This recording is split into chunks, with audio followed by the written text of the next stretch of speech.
अस्सलाम वालेकुम and welcome to Educare. Next हम बात कर रहे हैं about basis of assessment. Individuals are assessed to income tax on their income arising in a tax year. Tax year current tax year आपका 22-23 है। For the computation of taxable income and individuals income from all sources, जितने भी sources से उसने income हासिल की है वो तमाम सोर्सेज से इनकम एग्रीगेट की जाएगी in a tax computation for each tax year. Format कुछ इस तरह से है कि आपके पास डिफरेंट सोर्सेज हो सकते हैं, like trading income, employment income, property income, pension income. इन्हें नॉन सेविंग इनकम कहा जाता है। देन आपके पास सेविंग इनकम में building society interest, bank interest, dividend आ जाएगा। इन सबको सम अप करें तो टोटल इनकम आ जाती है टोटल आपकी। If any relief is available to that particular individual तो वो लेस कर दिया जाता है। टोटल इनकम में से रिलीफ लेस कर दिया जाए तो नेट इनकम। नेट इनकम में से फिर पर्सनल अलाउंस यूके में हर इंडिविजुअल पर्सन को अलाउ किया जाता है up to 12,570 that can be deducted. And net income में से जब पर्सनल अलाउंस डिडक्ट करेंगे तो आपके पास आ जाएगी taxable income. Types of income में अगर हम बात करें तो नॉन सेविंग इनकम है, ट्रेडिंग इनकम बिजनेस करने से जो इनकम हासिल होती है, एम्प्लॉयमेंट इनकम जॉब करने से जो इनकम हासिल हो रही है जिसमें सैलरी, बोनस और अदर बेनिफिट भी शामिल हैं, प्रॉपर्टी इनकम आप अपनी प्रॉपर्टी लेट आउट करते हैं तो उससे जो इनकम हासिल होती है, and pension income. Saving income में मेनली आपके पास बैंक इंटरेस्ट और बिल्डिंग सोसाइटी इंटरेस्ट हैं। इसके अलावा interest from company loan stock, interest from government stock, interest from NS&I account, ये सब भी आपके पास सेविंग इनकम में शामिल है। और डिविडेंड इनकम, अगर आपने किसी कंपनी के शेयर परचेज़ किए हैं तो उसकी वजह से आपको जो प्रॉफिट में शेयर मिलता है that is said to be your dividend income. Now हम बात कर रहे हैं about exempt income. Exempt income, income from national saving certificate. पहली बात, एग्जाम्प्ट इनकम है क्या? वो इनकम जो आपकी इनकम तो है लेकिन आपकी टैक्सेबल इनकम में इंक्लूड नहीं की जाएगी। वो अमाउंट ऑफ इनकम जो आपकी इनकम है लेकिन इसे आपकी टैक्सेबल इनकम में इंक्लूड नहीं किया जाएगा। तो इसमें सबसे पहले आ जाती है income from national saving certificate, statutory redundancy money, scholarship, interest on damages on personal injury, local authority grants, income from investment through ISA individual saving account. अब बात करते हैं पर्सनल अलाउंस की। Every tax payer is entitled to personal allowance and for the tax year आपके पास ये allowance 12,570 है। For the tax year 22-23 this allowance is 12,570। एक बात के पर्सनल अलाउंस जो है रिड्यूस कर दिया जाता है, रिड्यूस टू निल कर दिया जाता है फॉर हाई इनकम अर्नर्स।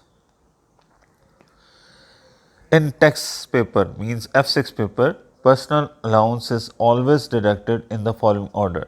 यानी आपके पास डिफरेंट जो है वो कैटेगरी की इनकम है, नॉन सेविंग इनकम है, सेविंग इनकम है, डिविडेंड इनकम है। तो पर्सनल अलाउंस किस में से डिडक्ट किया जाए तो उसके लिए सीक्वेंस मेंशन कर दिया गया है। First it should be deducted from non saving income, फिर इसके बाद इसे सेविंग इनकम में से डिडक्ट किया जाए, एंड देन अगर आपके पास फिर भी कुछ पर्सनल अलाउंस बच गया तो वो डिविडेंड इनकम से। लाइक पर्सनल अलाउंस 12,570 है। अब अगर एक पर्सन की नॉन सेविंग इनकम जो है वो 6,000 है तो 6,000 का जो आपका पर्सनल अलाउंस है वो तो उसकी नॉन सेविंग इनकम में से डिडक्ट कर दिया जाएगा। बाकी अगर उसकी सेविंग इनकम 5,000 है तो रिमेनिंग आपके पास जितना भी पर्सनल अलाउंस है जो कि डिडक्ट हो सकता है सेविंग इनकम से, वो सेविंग इनकम से डिडक्ट कर देंगे।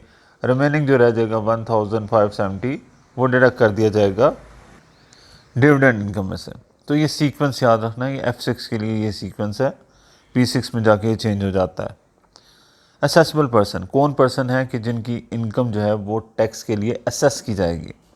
तो इसमें ऑल इंडिविजुअल शामिल हैं, all individual including childrens. Childrens की भी इनकम असेस की जाएगी if it is above 12,570। Both spouses, जो मैरिज कपल में दोनों पार्टनर हैं उन्हें स्पाउसेस कहा जाता है। Both spouses are treated as separate individual for the purpose of income tax. Resident person, resident person जो कि यूके की रेजिडेंट होने का क्राइटेरिया फुलफिल करते हैं are assessed to the UK tax on their world wide income. तो residency status determine करने का मकसद ये है कि आप ये तय कर सकें कि इस पर्सन की सिर्फ यूके इनकम को टैक्स करना है या इसकी वर्ल्ड वाइड इनकम को टैक्स करना है। Married couple, generally income generated from joint own asset is split 50-50. It is about generally कि जनरली एक एसेट है, दो पार्टीज उसे ओन कर रही हैं, तो ऐसी सूरत में उससे जो इनकम ड्राइव होती है that should be split in 50-50 ratio.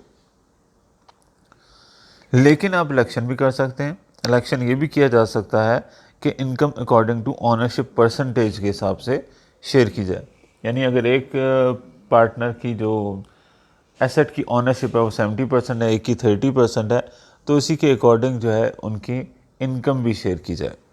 ये इलेक्शन किया जा सकता है। अगर इलेक्शन नहीं किया गया तो जो भी इनकम है, doesn't matter to percentage of ownership, जितनी भी इनकम है वो 50-50 के रेशो से ही शेयर की जाएगी। एडजस्टमेंट पर्सनल अलाउंस पे करना, जो कि हमारे लिए एक इम्पॉर्टेंट फैक्टर है। Adjustment to personal allowance base करती है एडजस्टेड नेट इनकम पे। एडजस्टमेंट करना पर्सनल अलाउंस की किस पे बेस करता है? एडजस्टेड नेट इनकम पे। So now what is mean by adjusted net income, और हम उसे अगर गिवन नहीं है तो कैलकुलेट कैसे कर सकते हैं? सो इसके लिए नेट इनकम आपके पास जैसे फॉर्मेट में देखा था कि आप अपनी टोटल इनकम में से रिलीफ अगर कोई है तो माइनस कर दें, तो आपके पास नेट इनकम आ जाती है। तो नेट इनकम में से gross contribution to personal pension fund and gross gifted donation अगर डिडक्ट कर दिया जाए तो you will get the net income, right. Net income find out कर adjusted net income find out करने के लिए नेट इनकम में से gross contribution to personal pension fund and gross gifted donation subtract कर दिया जाए तो you will get the adjusted net income. अब इसकी एडजस्टमेंट को कैसे कैलकुलेट किया जाता है? तो पहला पॉइंट जो याद रखना है, पॉइंट टू रिमेंबर क्या है कि आपके पास अगर एडजस्टेड नेट इनकम 1 लाख और 1,25,140 के दरमियान है, अगर adjusted net income 1 lakh to 1,25,140 के दरमियान है, तब आपके पास एडजस्ट किया जाता है पर्सनल अलाउंस को, वैसे नहीं। If individual adjusted net income is between 1 lakh to 1,25,140, personal allowance need to be adjusted. अब इसमें स्टेप वाइज अप्रोच हम फॉलो करते हैं। सबसे पहले आप आइडेंटिफाई करें एडजस्टेड नेट इनकम जो इन एक्सेस ऑफ 1 लाख है। जितनी भी आपकी इनकम 1 लाख से ज़्यादा है, एडजस्टेड नेट इनकम 1 लाख से ज़्यादा है, उसे आइडेंटिफाई करें। एक्सेस पोर्शन जितना भी आया है उसे मल्टीप्लाई कर दें 50% से, इट मीन्स कि उसे हाफ कर दें, एंड रिड्यूस दैट फ्रॉम 12,570, और उसे 12,570 में से रिड्यूस कर दें। सो इस सिलसिले में हम कंसिडर करते हैं, लेट्स सपोज एक पर्सन की adjusted net income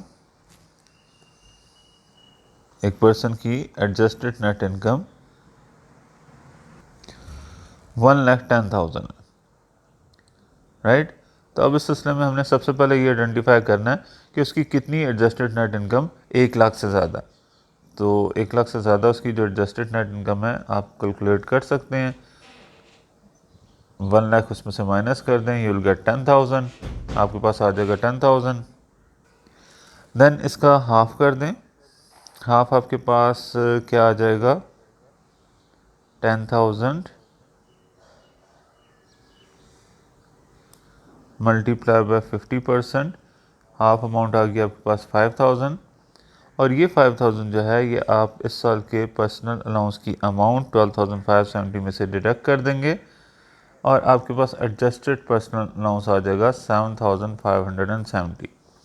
so that is how you can calculate the adjusted personal allowance.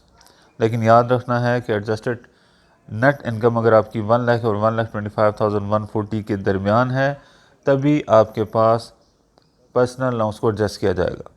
अब इसी बात से आप ये मतलब ड्राइव कर रहे हैं कि अगर आप एक पर्सन की, एक इंडिविजुअल की एडजस्टेड नेट इनकम 1 लाख या 1 लाख से कम है तो फुल पर्सनल अलाउंस उसे अवेलेबल है।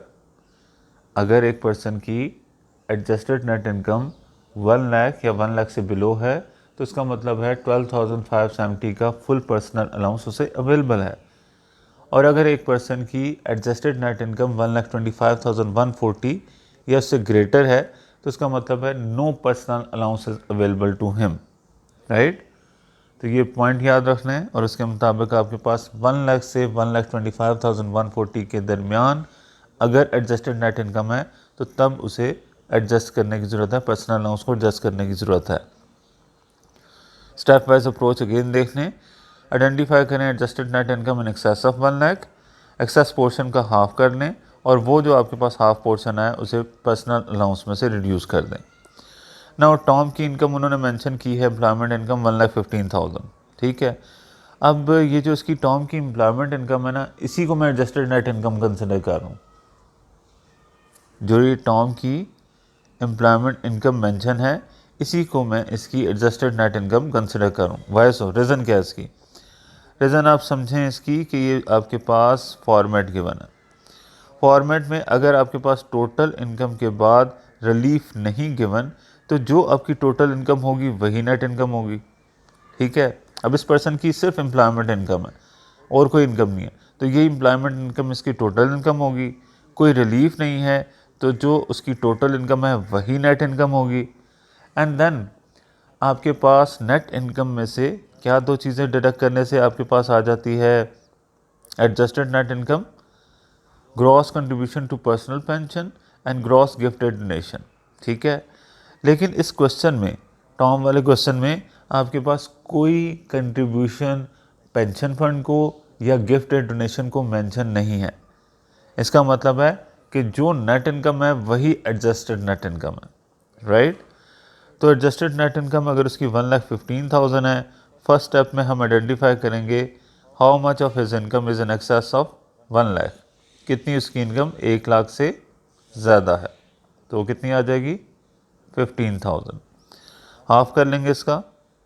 15,000 का हाफ आपके पास 50% से मल्टीप्लाई कर लेने से आ जाता है, ये आ जाएगा 7,500। एंड थर्ड स्टेप में जो आपके पास पर्सनल अलाउंस है 12,570, उसमें से ये 7,500 लेस कर दें, you will get 5,070 as adjusted personal allowance, right. ये टॉम वाले फर्स्ट पार्ट के हवाले से क्वेश्चन का आंसर था। नाउ सेकंड पार्ट को अगर हम कंसिडर करें, सेकंड पार्ट में कहने हैं Catherine has a trading income of 1,23,000।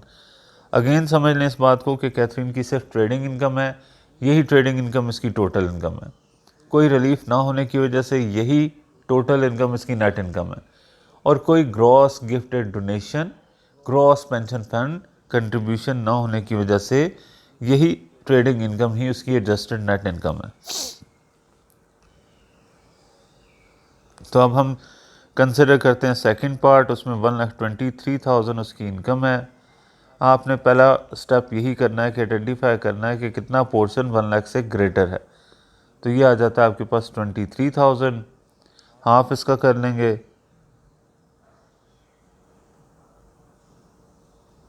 तो ये आ जाएगा आपके पास 11,500। अब आपने इस 11,500 को पर्सनल अलाउंस की अमाउंट में से लेस कर देना, तो you have 1,070 as your adjusted personal allowance available, right. Third question में Mary received employment income of 1,30,000। यहाँ पे उसकी एम्प्लॉयमेंट इनकम 1,30,000 है in the tax year 22-23। She also made gifted donation of 18,000 gross. उसने गिफ्टेड डोनेशन भी 18,000 gross दिया है। You know that employment income उसकी टोटल इनकम है, कोई रिलीफ नहीं है तो यही उसकी नेट इनकम है। बट इस क्वेश्चन में आपके पास ग्रॉस गिफ्टेड डोनेशन गिवन है, ये आपके पास गिफ्टेड डोनेशन है और ये ग्रॉस मेंशन है। तो आपको पहले कैलकुलेट करनी है adjusted net income. You have to calculate in the 3 part adjusted net income. तो एडजस्टेड नेट इनकम कैसे कैलकुलेट की जाती है? नेट इनकम 1,30,000 में से ग्रॉस गिफ्टेड डोनेशन माइनस करके, तो ये एडजस्टेड नेट इनकम आ जाएगी उसकी 1,12,000। अब हमने सारी कैलकुलेशन 1,12,000 के हवाले से करनी है। तो क्या होगा? 1,12,000 में से कितना पोर्शन 1 लाख से ग्रेटर है ये फाइंड आउट करेंगे फर्स्ट स्टेप में, दैट इज़ 12,000। देन उसके बाद आप 12,000 का 50% ले लेंगे, दिस विल बी 6,000। एंड फिर ये 6,000 की अमाउंट 12,570 के पर्सनल अलाउंस में से डिडक्ट कर दी जाएगी. So this will be 6,570. Right. So this is how you have to adjust your personal allowance. अब अगर आप करना चाहें तो इलस्ट्रेशन 1 और test your understanding 1 Kaplan study text से इस सिलसिले में सॉल्व करके इसे मज़ीद कंफर्म कर सकते हैं. Calculation of income tax liability of non saving income. अभी हम बात कर रहे हैं नॉन सेविंग इनकम की, कि नॉन सेविंग इनकम एक पर्सन की है सिर्फ, यानी नॉन सेविंग इनकम के 4 सोर्सेज हैं: property income, pension income, employment income, trading income. तो इस सोर्स से, इन 4 सोर्सेज से अगर एक पर्सन इनकम हासिल करता है तो उस पर उसकी टैक्स लायबिलिटी कैसे कैलकुलेट की जाएगी. फर्स्ट है कि we need to know the rate band. हमें रेट बैंड पता होने चाहिए कि कितनी इनकम पे कितना टैक्स लगना है. तो बेसिक रेट बैंड इस सिलसिले में ये है कि अगर एक इंडिविजुअल की इनकम अप टू 37,700 है, अगर एक इंडिविजुअल की इनकम अप टू 37,700 है तो it will B tax at 20%. अब अगर एक इंडिविजुअल की इनकम 37,700 से ज़्यादा है एंड फ्रॉम 37,701 टू 1,50,000 है, इसके दरमियान है उसकी इनकम, तो इन दैट केस उस पर हायर रेट बैंड अप्लाई होता है. तो यहाँ पे ये याद रखना है कि अगर एक पर्सन की income let's say for example 40,000 है, तो ऐसी सिलसिले में फर्स्ट 37,700 की जो इसकी इनकम है उस पर हम 20% टैक्स कैलकुलेट करेंगे, और जितना पोर्शन उसका इनकम का 37,700 से ग्रेटर है यानी 2,300, उस पर टैक्स कैलकुलेट होगा 40%. तो ये पॉइंट याद रखना है कि ये नहीं है कि एक पर्सन की इनकम 40,000 है तो 40,000 का 40,000 आपका हायर रेट पे टैक्स होगा. नो, जितनी इनकम बेसिक रेट बैंड से एक्सीड कर रही है, बढ़ रही है, उस पर 40% टैक्स कैलकुलेट किया जाएगा. और अगर एक इंडिविजुअल की इनकम 1,50,000 से भी अबव है तो उसे नाम दिया जाता है एडिशनल रेट बैंड, और उस पर टैक्स 45% के हिसाब से डिडक्ट किया जाता है. Now an example, Jack has a taxable trading income 30,000 and employment income 3,000. तो उसके पास 2 सोर्सेज हैं इनकम के, एक ट्रेडिंग इनकम है 30,000 और एक एम्प्लॉयमेंट इनकम है 3,000 for the tax year 22-23. He has no saving और डिविडेंड इनकम. अभी हम सेविंग इनकम या डिविडेंड इनकम की बात ही नहीं कर रहे. Calculate Jack's income tax liability for the tax year 22-23. तो अब सबसे पहले इसकी टोटल इनकम कैलकुलेट करें, वो आपके पास आ जाएगी 33,000. पर्सनल अलाउंस 12,570 का है. तो यही इसकी आपके पास पर्सनल अलाउंस डिडक्ट करने के बाद टैक्सेबल इनकम आ जाएगी. सो टैक्सेबल इनकम वुड बी 20,430. अब टैक्स लायबिलिटीज़ पे हमने कैलकुलेट करनी है, तो चूंकि इनकम उसकी बेसिक रेट बैंड पे लाई करती है तो टैक्स लायबिलिटीज़ की 20% के रेट पे कैलकुलेट की जाएगी, and this will be 20,430 multiply by 20%, तो ये आ जाएगी 4,086. This will be his tax liability. Jack की टैक्स लायबिलिटी 4,086 है. टोटल इनकम में से पहले पर्सनल अलाउंस डिडक्ट किया, फिर ये देखा कि आपके पास इसकी इनकम किस रेट बैंड पे लाई करती है, उसके मुताबिक रेट बैंड अप्लाई कर दिया. तो हम 1 बाय 1 सारे सिचुएशन देखेंगे कि अगर इनकम हायर रेट बैंड पे लाई करती हो, एडिशनल रेट बैंड पे लाई करती हो, तो उसकी टैक्स लायबिलिटी कैसे कैलकुलेट की जाती है. बट रिमेंबर दैट पॉइंट जो अभी थोड़ी देर पहले आपसे डिस्कस किया था, that if an individual has adjusted net income up to 1 lakh, अगर एक इंडिविजुअल की adjusted net income up to 1 lakh है तो 12,570 का फुल पर्सनल अलाउंस उसे अवेलेबल है, यानी पर्सनल अलाउंस 12,570 का ही डिडक्ट किया जाएगा.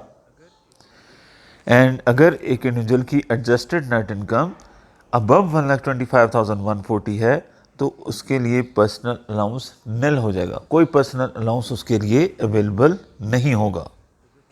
Right. So this is the important point. अब हम एक और क्वेश्चन करते हैं कि जहाँ पे इंडिविजुअल की जो टोटल इनकम है, टैक्सेबल इनकम है, वो हायर रेट पे या एडिशनल रेट पे लाई करती है।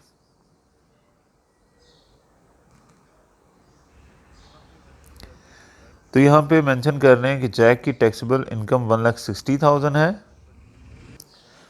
बट बिफोर डूइंग दैट हमने एग्जांपल करनी है कि जिसमें हायर रेट बैंड अप्लाई हो। सो this is the example.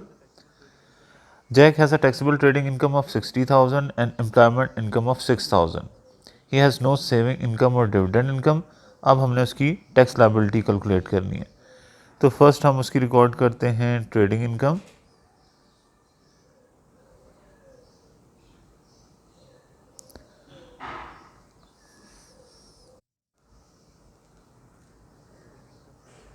Trading income है इसकी 60,000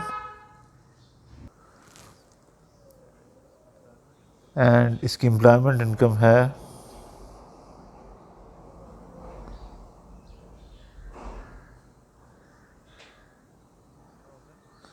6,000।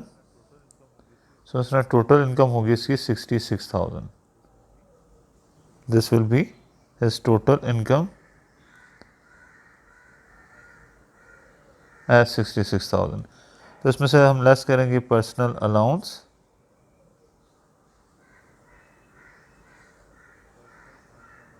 पर्सनल अलाउंस है हमारे पास 12,570 का।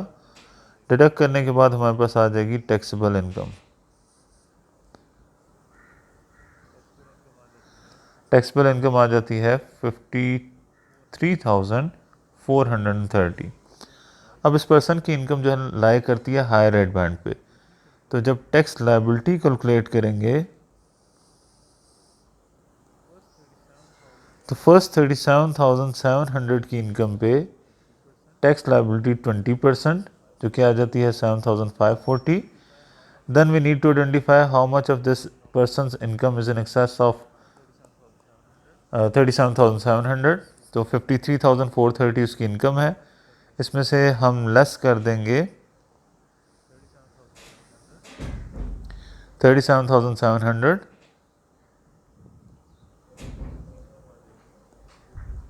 सो उसकी इनकम आ जाएगी कि जो 37,700 से एक्सीड कर रही है, दैट इज़ 15,730। तो 15,730 की जो उसकी इनकम है उस पर टैक्स लायबिलिटी कैलकुलेट की जाएगी 40% के रेट पे, और ये 40% आ जाएगा 6,292। 6,292। So hence total tax liability इस पर्सन की आ जाएगी 23,831, 13,832। So that is how we have to calculate the tax liability कि अगर टोटल इनकम लाई कर रही हो हायर रेट बैंड पे। अब हम कंसिडर करते हैं थर्ड एग्जांपल कि जहाँ पे जैक की ट्रेडिंग इनकम है 1,60,000, एम्प्लॉयमेंट इनकम है उसकी 6,000। इस तरह टोटल इनकम होगी इसकी 1,66,000। पर्सनल अलाउंस कुछ भी नहीं है। पैसों भी हमने कंसिडर किया कि अगर एक इंडिविजुअल की एडजस्टेड नेट इनकम अबव 1,25,140 हो तो कोई पर्सनल अलाउंस अवेलेबल नहीं है। अब इस पर्सन के हवाले से अगेन हम वही बात करें कि टोटल इनकम जो इसकी है 166,000 है, कोई रिलीफ नहीं है, तो इसलिए ये जो इसकी टोटल इनकम है यही इसकी नेट इनकम है, और कोई ग्रॉस गिफ्टेड डोनेशन नहीं पे किया इसने, कोई ग्रॉस पर्सनल पेंशन कंट्रीब्यूशन नहीं की इसने, इसलिए जो उसकी नेट इनकम है वही एडजस्टेड नेट इनकम है। सो अगर एडजस्टेड नेट इनकम 1,25,140 से ज़्यादा है तो कोई पर्सनल अलाउंस अवेलेबल नहीं है। अब 1,66,000 उसकी टैक्सेबल इनकम है। टैक्स लायबिलिटी कैलकुलेट करने के लिए फर्स्ट 37,700 पे टैक्स लायबिलिटी 20% कैलकुलेट करेंगे जो कि आ जाएगी 7,540। Then we need to identify कि 1,50,000 जो कि हायर रेट बैंड की अपर लिमिट है और 37,700 जो बेसिक रेट बैंड की अपर लिमिट है, इनका डिफरेंस कितना है।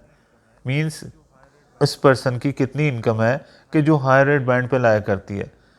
तो हायर रेट बैंड पे जो इनकम लाया करती है that is from 37,701 to 1,50,000, right. तो ये 1,12,300 की इनकम है जो कि हायर रेट बैंड पे लाया करती है। तो इस पे 40% टैक्स कैलकुलेट करना है। 40% ऑफ दिस वुड बी 44,920। तो ये आ जाएगी 44,920। बट इस पर्सन की इनकम 1,50,000 से भी ज़्यादा है, it means it lies on a additional rate band. How much is in excess of 1,50,000? कितनी इनकम इसकी 1,50,000 से ज़्यादा है? That is 16,000। तो ये जो 16,000 की इनकम है, इस पे 45% टैक्स कैलकुलेट किया जाएगा। This person income is 1,66,000। तो हमने आइडेंटिफाई किया कि कितनी इनकम उसकी हायर रेट बैंड से भी एक्सीड कर रही है, सो दैट इज़ 16,000। इस इनकम पर 45% के हिसाब से टैक्स लगाया जा रहा है, एंड दैट कम्स एज 7,200। अब अगर आप टोटल टैक्स लायबिलिटी को सम अप करें तो it will be 7,200 plus 44,920 plus 7,540, so this is total 59,660। तो ये इस पर्सन की टैक्स लायबिलिटी बनेगी, right. Now we have to consider another important point, that effective rate of income tax income between 1 lakh and 1,25,000, कि जो आपकी income अगर 1 लाख से 1,25,140 के दरमियान है तो उस पर जो इफेक्टिव रेट अप्लाई हो रहा है वो 60% अप्लाई हो रहा है। हमारे पास एक इंडिविजुअल की अगर इनकम मेंशन है adjusted net income, and that is in between 1 lakh and 1,25,140, then उस पर जो इफेक्टिव रेट अप्लाई हो रहा है वो है 60%। ये 20% इंक्रीज टैक्स रेट में क्यों हो रहा है? क्योंकि पर्सनल अलाउंस का लॉस हो रहा है। अब इस बात को प्रूव करने के लिए एक एग्जांपल है। Fernanda is employed on an annual salary of 1 lakh at the tax year 22-23। How much additional income tax would Fernanda have paid if in addition to her annual salary she had received a taxable performance bonus of 25,140? अब चूंकि वो बात कर रहे हैं कि आपने additional tax liability बतानी है, तो पहले आपको पहली टैक्स लायबिलिटी पता होनी चाहिए, तब आप बता सकते हैं कि उसकी एडिशनल टैक्स लायबिलिटी क्या है। So first we have to consider कि 1 लाख की उसकी इनकम पे उसकी कितनी टैक्स लायबिलिटी बनती है। Second we have to consider कि अगर उसे बोनस भी मिल जाता है तो बोनस मिलने की सूरत में उसकी इनकम ज़्यादा हो जाएगी और तब उसकी टैक्स लायबिलिटी क्या होगी। तो both calculation we have to perform. So first हम ये देख रहे हैं कि उसकी एम्प्लॉयमेंट इनकम अभी 1 लाख है। अगर उसकी एम्प्लॉयमेंट इनकम 1 लाख है, पर्सनल अलाउंस 12,570 का उसे अवेलेबल है, टैक्सेबल इनकम उसकी आ जाती है 87,430। हमने इस इनकम पे टैक्स लायबिलिटी कैलकुलेट करनी है। फर्स्ट 37,700 पे जो टैक्स लायबिलिटी है वो तो 20% ही कैलकुलेट की जाएगी और वो आ जाएगी 7,540। Then we need to identify कि उसकी इनकम है 87,430। तो how much of his income is in excess of 37,700? कितनी उसकी इनकम 37,700 से एक्सीड कर रही है? सो दैट इज़ 49,730। ये कितनी है? 49,730। तो इस इनकम पे 40% पे उसे टैक्स पे करना होगा और ये आ जाएगा 19,892। कितनी इनकम थी इन एक्सेस? That was 49,730। इस पे टैक्स कैलकुलेट किया जाएगा 40% पे और ये आ जाएगा 19,892। और दोनों को अगर हम सम अप कर लें तो ये आ जाएगा आपके पास टैक्स 27,432। अब हम कंसिडर करते हैं कि that person is eligible to receive a performance bonus. तो अगर वो परफॉर्मेंस बोनस रिसीव कर रही है तो इन दैट केस उसकी कितनी टैक्स लायबिलिटी बनती है? If she is receiving performance bonus तो इस सिलसिले में उसकी इनकम 1 लाख की salary employment income plus bonus of 25,140, total employment income आ जाएगी 1,25,140। पर्सनल अलाउंस अब उसे कोई भी अवेलेबल नहीं है, क्योंकि हम देख चुके हैं कि अगर एडजस्टेड नेट इनकम 1,25,140 से ग्रेटर हो या 1,25,140 हो तो कोई पर्सनल अलाउंस अवेलेबल नहीं होता। सो उसकी टैक्सेबल इनकम भी 1,25,140 ही है। टैक्स लायबिलिटी कैलकुलेट करने के लिए फर्स्ट 37,700 पे हमने टैक्स लायबिलिटी कैलकुलेट करनी है 20% and that will be 7,540। Then exceed जो कर रही है आपकी इनकम वो कितनी है? That is total income 1,25,140। कितनी इनकम 37,700 से ज़्यादा है? दैट इज़ 440, तो उसकी 87,440 की इनकम पे टैक्स लायबिलिटी 40% के रेट पे कंप्यूट की जाएगी। तो ये क्या आ जाएगी, दिस विल बी 34,976।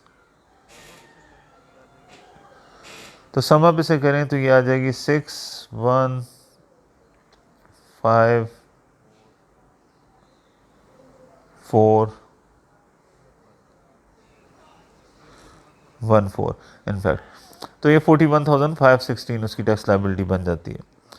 अब इस पॉइंट को देखें कि इनकम में इंक्रीज़ कितना हुआ था। इनकम में इंक्रीज़ हुआ था 25,140 का। टैक्स लायबिलिटी में कितना इंक्रीज़ हुआ, पहले टैक्स लायबिलिटी थी 27,432, अब हो गई है 41,516।